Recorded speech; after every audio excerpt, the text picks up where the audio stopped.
Hola a todos. El sistema solar está formado por 4 planetas rocosos: Mercurio, Venus, la Tierra y Marte, el cinturón de asteroides, 4 planetas gigantes, Júpiter, Saturno, Urano y Neptuno, y más allá de Neptuno, ya en las regiones más distantes del sistema solar, nos encontramos con un cinturón que conocemos como el cinturón de Kuiper, que es muy interesante no solo porque es el hogar de Plutón, que hasta hace algo más de 10 años era un planeta, hoy en día es un planeta enano, sino porque es el hogar de billones de objetos,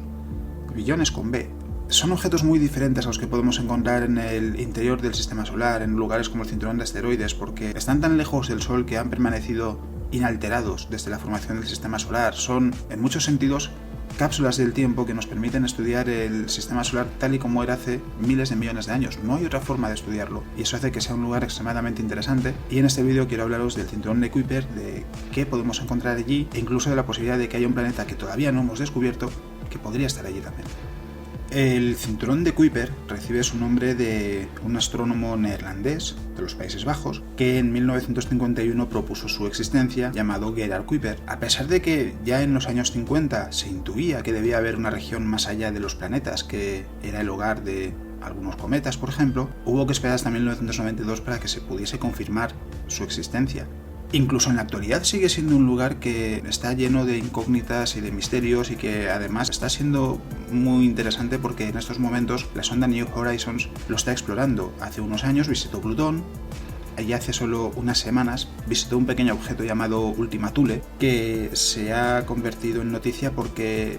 es una fotografía congelada en el tiempo del proceso de formación de los planetas. Es decir, es un lugar que hubo que esperar mucho tiempo para saber que existía, ha habido que esperar mucho tiempo para que una nave llegase hasta allí, y la espera está valiendo la pena porque estamos descubriendo muchas cosas muy interesantes. Para que os hagáis una idea, el cinturón de Kuiper se extiende desde 30 unidades astronómicas hasta 55. Una unidad astronómica es la distancia media que separa la Tierra del Sol, que son 149 millones y medio de kilómetros. Es decir, cuando se dice que algo está a 30 unidades astronómicas, lo que se está diciendo es está a 30 veces la distancia media entre la Tierra y el Sol. Es una unidad que vais a encontrar muy a menudo cuando se habla de distancias en el sistema solar, se abrevia como UA, y es mucho más práctico que utilizar millones o miles de millones de kilómetros porque las distancias en el espacio son realmente grandes. El cinturón de Kuiper es muy parecido al cinturón de asteroides que hay entre Marte y Júpiter. Los dos los podemos imaginar como discos alrededor del Sol, y la principal diferencia es que en el caso del cinturón de asteroides son objetos rocosos, no tienen elementos volátiles, no tienen hielo o es muy escaso, no hay agua congelada, no hay metano congelado, por ejemplo. En el caso del cinturón de Kuiper es al revés, está tan lejos que la acción del Sol no es suficiente para evaporar esos elementos. Muchos de los cometas que podemos observar en el interior del sistema solar de hecho proceden del cinturón de Kuiper, algunos proceden incluso de más lejos, de la nube de Oort, pero muchos tienen su origen en este lugar.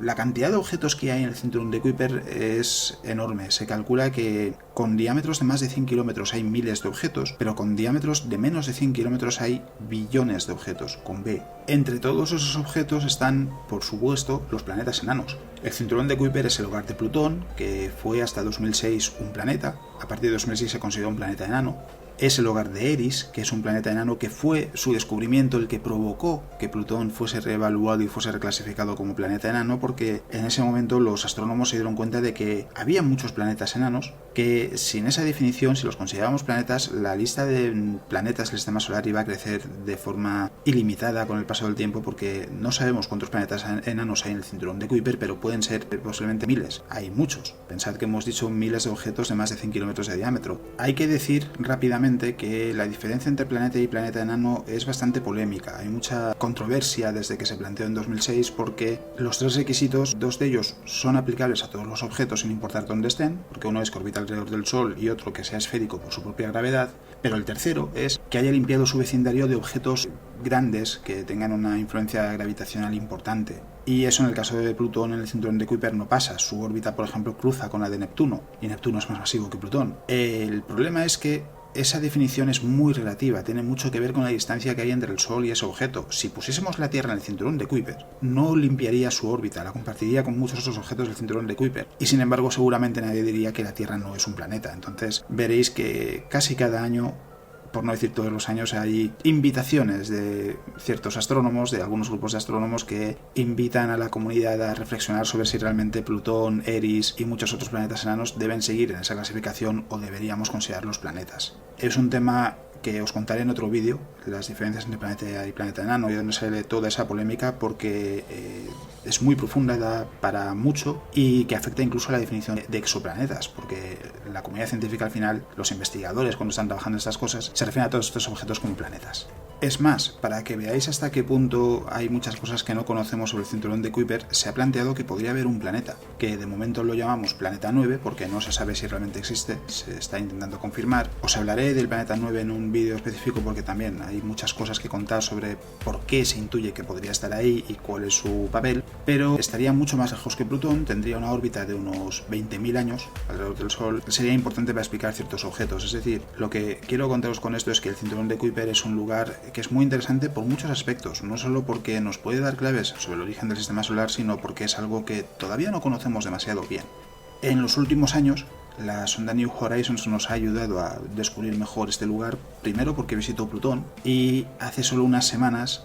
nos enseñó también un objeto llamado Ultima Thule, que está más lejos que Plutón, que son dos esferas unidas por un lado y que es muy llamativo, porque lo que estamos viendo en realidad es como una fotografía congelada en el tiempo del proceso de formación de planetas. Esas dos esferas que están unidas por un lado en realidad son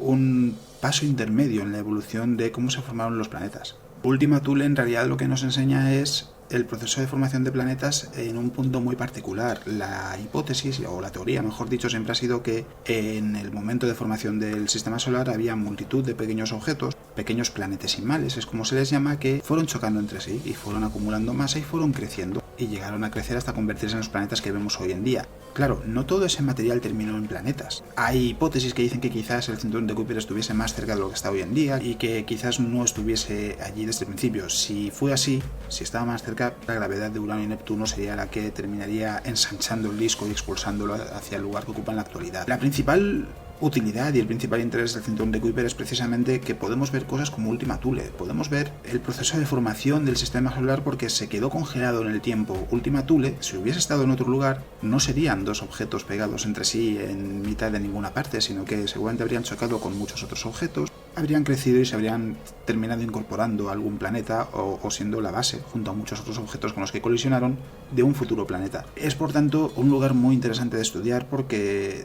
nos abre una puerta al pasado del sistema solar. No hay ninguna otra forma de hacerlo y explorar el cinturón de Kuiper no es fácil. La sonda New Horizons ha estado muchos años de viaje para llegar allí, las misiones no son baratas, pero científicamente tiene mucho valor. De hecho, podríamos decir que el cinturón de Kuiper está de actualidad no solo por la visita de New Horizons a Ultima Thule, sino también por los descubrimientos que se han producido últimamente. Hace muy poquito comentaba que un grupo de astrónomos japoneses ha descubierto un objeto de poco más de 2,5 kilómetros de diámetro en el cinturón de Kuiper, y el descubrimiento es muy interesante porque dentro de esa evolución que os contaba de planetesimales a planetas tiene que haber objetos de todos los tamaños. Entonces se ha encontrado un tamaño tan pequeñito que ayuda a pensar que seguramente es un objeto que se perdió en esa evolución, en esa cadena de colisiones constantes para crecer hacia un objeto más grande y que no terminó incorporándose a otro, pues simplemente porque no había más objetos con los que chocar en el caso de este pequeño fragmento que se ha visto. Está también el caso de los planetas enanos Goblin y Far Out, no son los nombres oficiales, son los nombres que les han dado sus investigadores, que se encuentran mucho más lejos que Plutón